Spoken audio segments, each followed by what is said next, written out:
maybe you could share with us your name, where you teach, what you teach. Okay, my name is Michelle. I teach at George Eliot. I teach English Studies 12 and New Media 11 right now. I only do one scheduled Zoom time per week. So, and that scheduled Zoom is usually only 1 hour, if that. Sometimes it's even shorter than that.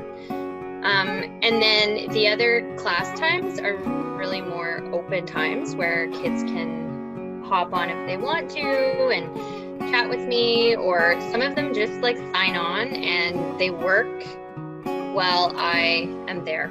It's like they just need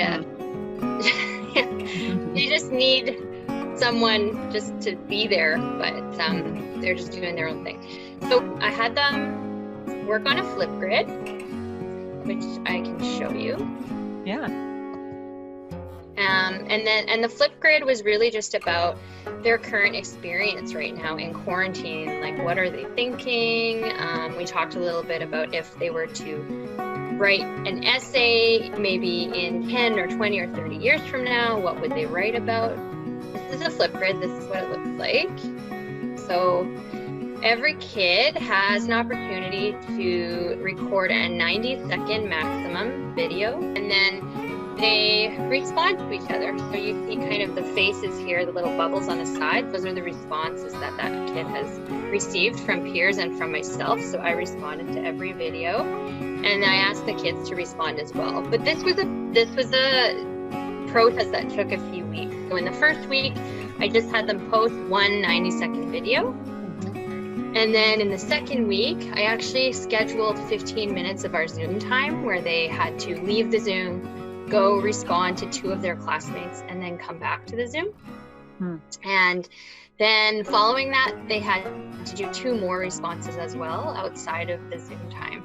And it's a really great way to just keep the conversation going and feel connected when we're not actually connecting via Zoom necessarily. Right. We do a lot of circle chats normally in my classes every day. So this kind of mimics that.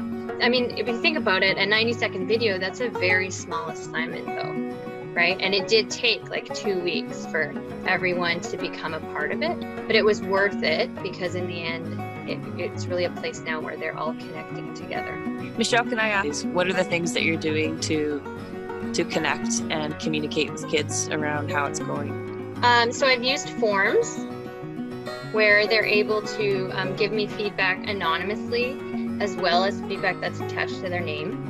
I will ask them in the Zoom, but I find that that's not always, just like it wouldn't be in class. There's a lot of kids who aren't gonna just call out and say, oh, let me tell you how I feel. Right?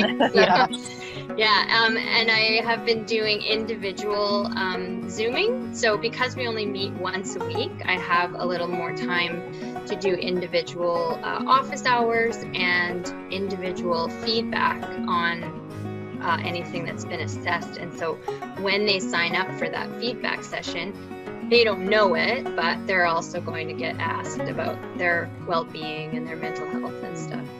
What do you think for you has been your biggest takeaway or your biggest lesson learned so far with teaching remotely?